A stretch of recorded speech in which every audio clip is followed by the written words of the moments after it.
Tinha 10 mil reais na conta, um financiamento imobiliário negado pela Caixa Econômica e um sonho. Voltei para casa sem saber o que fazer, né? Eu poderia chorar, eu poderia me lamentar, mas eu resolvi enxergar outras possibilidades. Ser pobre também é ser criativo.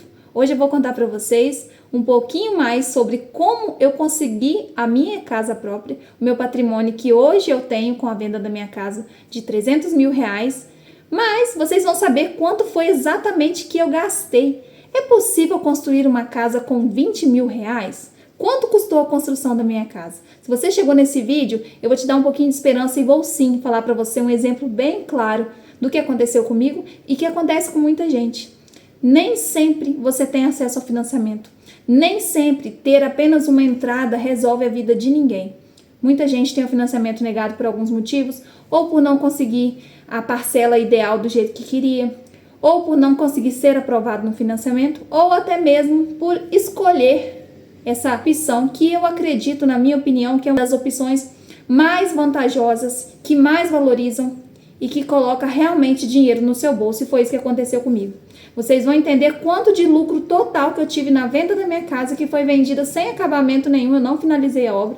Eu vendi por 300 mil reais e vocês vão saber qual foi o meu lucro dentro de 3 anos. Vamos lá? Bom, pra quem já tá acompanhando há um tempo aqui no canal, gente, eu sou muito enrolada pra falar, então nesse vídeo eu vou otimizar um pouquinho mais, eu quero deixar ele com 10 minutos no total, então vamos lá. Já temos 2 minutos aqui, então vamos correr contra o tempo. Gente, meu nome é Leidiane Barbosa, recentemente eu gravei um vídeo sobre não entre em um financiamento. Teve muita polêmica, muita gente falando que a única alternativa que o pobre tem é realmente financiar uma casa. Eu acredito que em muitos casos o financiamento vale a pena, mas na maioria das vezes o financiamento não vale a pena. Eu digo isso com experiência própria, e quando eu falo a minha experiência, é sobre a minha experiência. Eu não tô falando que é regra para todo mundo, tem exceções, é claro que tem, tudo na vida tem exceções. Mas se você tá aqui hoje porque você não conseguiu o financiamento por algum motivo, ou se você realmente não quer, você quer partir para a mão na massa e fazer igual eu fiz, fazer o seu sonho se tornar realidade, tornar ele possível, esse vídeo é para você. Então, quem gosta de criticar o vídeo, ficar aqui levantando um monte de argumentação, falando que eu tô querendo generalizar, é hora de vocês saírem do vídeo. Agora eu quero falar só com quem tá interessado em saber se é possível realizar o seu sonho, mesmo tendo pouco dinheiro, pouco recurso. Eu tinha 10 mil reais nas minhas mãos e, como eu disse em um dos vídeos anteriores, esses 10 mil não era para começar a minha casa, pessoal. Era para dar entrada num terreno que eu comprei parcelado em 3 anos. Esse parcelamento ele foi diretamente com o proprietário, com juros bem menor do que um juro no financiamento imobiliário. E eu também contei para vocês, mas hoje eu não vou falar do terreno, porque eu quero partir do princípio que você já tenha um terreno e você tem aí 20 mil reais. É possível conseguir construir com 20 mil reais? Ou então você estabeleceu aí que você só vai gastar esses 20 mil reais, ou você tem um carro que você vai vender, ou você vai conseguir um empréstimo de 20 mil e quer sair do aluguel. Eu vou te falar tudo passo a passo aqui nesse vídeo, então bora lá. Gente, quem puder deixa o like pra mim, se gostar do conteúdo, se não gostar não tem problema, não precisa deixar, mas bora lá. Dá pra fazer uma casa com 20 mil reais? Gente, é claro que dá. Dá sim, e é muito real e é muito possível. No final desse vídeo, se você assistir até o final, você vai saber quanto foi certinho que eu gastei na minha casa. Hoje eu vou dar os parâmetros aqui das etapas que eu fiz e quanto que eu gastei em cada etapa, mas sim, fazer uma simulação pra vocês aqui, baseado na experiência que eu vivi. Lembrando que eu construí num período de pandemia, onde os materiais estavam altos já. E então, comparando a hoje, é mais ou menos a mesma coisa, porque na pandemia deu uma alta nos materiais. Então, comparando com hoje, que é 2025, né, dá pra comparar os valores que estão mais ou menos quase a mesma coisa daquela época da pandemia. Primeiro de tudo, gente, você já tem um terreno niveladinho? Porque se não tiver, vai ter que mexer. Então, eu vou contar aí que vocês já tenham um terreno nivelado, ou vocês vão construir, sei lá, na laje da mãe, da sogra, acontece isso também, né? Se você for construir na laje, menos uma etapa. Fundação você não vai precisar fazer. Mas vamos lá, vamos para a fundação? Para construir uma fundação do jeito que eu construí, que foi de bloco dobrado e com 18 colunas, gente, eu gastei 7 mil reais, tá? Gastei 2 mil reais de mão de obra de pedreiro. Eles fizeram a fundação em 3 dias, gente. Um pedreiro e 2 ajudantes. Então, incluindo já o pedreiro e o material, deu 7 mil reais na época a fundação. Mesmo sendo uma fundação simples, mas demandou um pouquinho mais ali de material, por possuírem 18 colunas, de 3 em 3 metros ele colocou coluna, então ficou aí nesse valor de 7 mil. Bom, passando disso, vamos para as paredes, né? Nas paredes, na fase das paredes, o gasto foi de R$ 6.000, gente. R$ 6.000. Por quê? Ele me cobrou R$ 4.000. Era sempre de empreitada. A gente contratava ele, juntava um dinheiro, como eu expliquei no outro vídeo, a gente trabalhava lá e juntava. Eu demorei mais ou menos 1 ano para fazer minha casa, porque eu fui construindo devagarzinho, mas tem gente que já tem dinheiro e já pode pagar para fazer tudo de uma vez. Se for o seu caso, você vai conseguir gastar bem menos de mão de obra de pedreiro, porque você vai contratar ele uma vez só para ele fazer a casa toda. Então você pode pechinchar, você pode, né, buscar por opções que você consiga economizar pagando o valor total da obra. No meu caso não, porque eu tinha que depender da disponibilidade dele e também da minha disponibilidade financeira. E eu não fiz nada a prazo, gente, no cartão, nada disso. De acordo com entrando o dinheiro, eu ia juntando e fui fazendo as etapas. Na etapa das paredes, eu gastei R$ 6.000, foram R$ 4.000 de mão de obra e mais R$ 2.000 de material. Por na etapa da laje, gente, eu fiz laje, mas essa etapa é totalmente opcional. Caso você for fazer laje, você vai precisar de uma cinta que vem antes da laje. No meu caso, eu fiz laje, então eu precisei da cinta, que foi no total de R$ 2.700 de gasto, incluindo já a mão de obra do pedreiro e o material. Mas se no seu caso você quiser fazer um telhado, para você já entrar para dentro da casa, gente, o mais rápido possível. Eu sei que às vezes a pessoa não tem condições de fazer uma laje naquele momento, vai construir uma edícula pequena para depois fazer uma casa maior no futuro. É super possível você fazer sem essa etapa da cinta. Então já poderia partir diretamente para o telhado. Então eu coloquei aqui numa simulação, porque no meu caso eu não fiz o telhado, mas na época eu cheguei a orçar com ele. O telhado gastaria mais ou menos ali uns R$ 4.000 ou até menos, caso você conseguisse algumas madeiras mais em conta.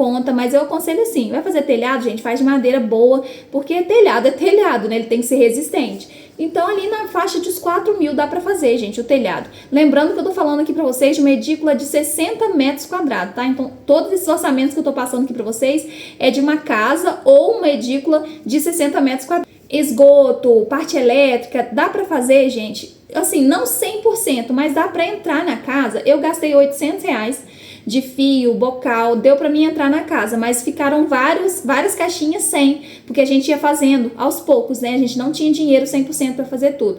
Mas eu acredito que R$ 2.000 dá pra você fazer toda a parte de esgoto, a tubulação da água também, caixa d'água e também uma parte da parte elétrica, mas não finalizar 100%, porque a parte elétrica é um pouco mais caro. O eletricista é mais caro, os conduítes, os fios, né? Tem fios que são bem mais grossos, né? De um calibre maior. Então, eu acredito que ali uns R$ 2.000 dá para fazer esgoto e água, já contando que você tem, assim, um lote que já esteja com acesso a água e esgoto facilitado, né, dentro da cidade. Caso seja na zona rural, aí eu já vou bater nessa tecla agora de uma vez. Fossa, por exemplo, você tem que fazer, porque na zona rural não tem esgoto, né? Não tem rede de esgoto, então teria que gastar com fossa e poço artesiano. Eu tive que fazer e na época eu gastei, gente, R$ 15.000 só de fossa e poço artesiano. É um gasto muito alto e se você tem um lote aí na cidade, você não vai precisar passar por esse gasto. Mas se você tem um lote na zona rural, por exemplo, você vai ter que contar com esses gastos aí, porque ninguém fica sem energia e sem água, né? E aí entraria padrão de energia. Na roça é tudo mais difícil, gente, gasta um pouquinho mais. Então nós tivemos esse gasto, tanto de padrão de energia, poço artesiano e fossa, e os três juntos aí ficaram aproximadamente por R$ 18.000. Mas se você tem um lote na cidade, aí eu acredito que R$ 2.000 dá para fazer esgoto, parte elétrica, dá para fazer muita coisa. Não dá para finalizar 100%, mas dá para você adiantar para já ir morando e finalizando depois aos poucos. Pia da cozinha, você pode colocar um gabinete. Eu usei o gabinete muitos anos, acho que toda a época que eu morei lá. Na pia do banheiro, eu mandei fazer uma pia, mas você pode comprar assim um gabinetezinho de banheiro. Tem gabinete, gente, até de R$ 150, 140, tem na Shopee. Então é uma coisa simples de resolver. Vaso sanitário, a partir de R$ 400 você consegue comprar também, ou até menos. Então é uma etapa também mais em conta, assim, dá para você economizar, comprar do mais barato e posteriormente, quando você tiver condições, você troca, você compra de novo. Então o importante para muita gente, é sair do aluguel. Então eu tô passando aqui o básico do básico. Falei da etapa do embolso, mas é uma etapa também totalmente opcional, caso você queira fazer ou não, né? Dá para morar sem embolsar também. Eu não tô falando que você vai ficar morando assim pro resto da vida. Eu digo que é para você habitar, para você entrar. Dá sim para você entrar numa casa com R$ 20.000. Fiz o básico e morei lá por mais de 3 anos. E como eu tô mostrando na imagem aí pra vocês, gente, é super possível. Não doeu, né? Tô viva aqui até hoje, tô falando aqui com vocês, Todos os dias eu abria minha janela com meu café e minha garrafinha na mão e era muito feliz lá, sem dever R$ 1 de obra, nem prestação nenhuma. Minha consciência super tranquila, eu dormia todas as noites ao som de cigarra, sapo, passarinho, um monte de coisa, gente. Agora eu vou falar o gasto que eu tive na minha casa, todas as etapas da obra eu não vou falar, mas eu vou falar o gasto final, só para vocês entenderem. O gasto final da minha obra ficou em R$ 50 mil, porque eu fiz essas escolhas, né, das janelas, eu tive gasto com poço artesiano, fossa, mas eu fiz aquela edícula mais básica, com R$ 50 mil, gente. Embolsei tudo por dentro. O meu terreno, ele saiu por R$ 50 mil também no total, saiu por 49, porque eu parcelei e ele ia ficar por 52, aí eu quitei ele antes, consegui um desconto, então ele saiu pra mim por R$ 49 mil.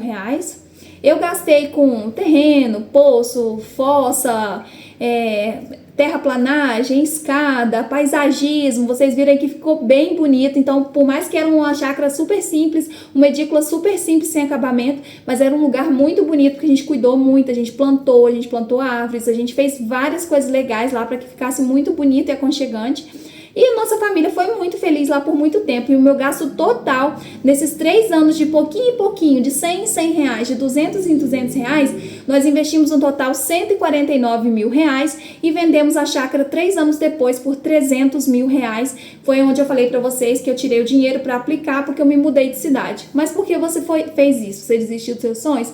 Não, gente, foi exatamente ao contrário, porque aqui começa um novo ciclo da minha vida. Digo pra vocês, eu não me arrependo em nada em ter vendido a minha casa e tá recomeçando. Mas se hoje eu fosse começar, gente, não seria indo no financiamento bancário, não seria indo lá na Caixa e pegando esses R$ 300 mil e financiando a casa dos meus sonhos para pagar em 30 anos. Não que eu seja contra o financiamento, não que eu acho que financiamento não vale a pena de jeito nenhum. Existem sim ótimas possibilidades de ir amortizando, de se enquadrar no programa Minha Casa Minha Vida, conseguir subsídio, conseguir uma parcela mais baixa. Mas tem gente que não consegue. Isso que eu quero que vocês entendam. Tem pessoas que não têm essa opção. E aí, para quem não tem essa opção, fica todas as dicas que eu passei aqui no vídeo de hoje. Espero que vocês tenham gostado. Se você se identificou com o meu canal, gostou das dicas, deixa o like, não custa nada, gente. É de graça. Deixa esse like aí pra mim, pelo amor de Deus, me ajuda a crescer aqui, tá? Se inscreva no canal se não for inscrito. Um beijo e até a próxima. Tchau!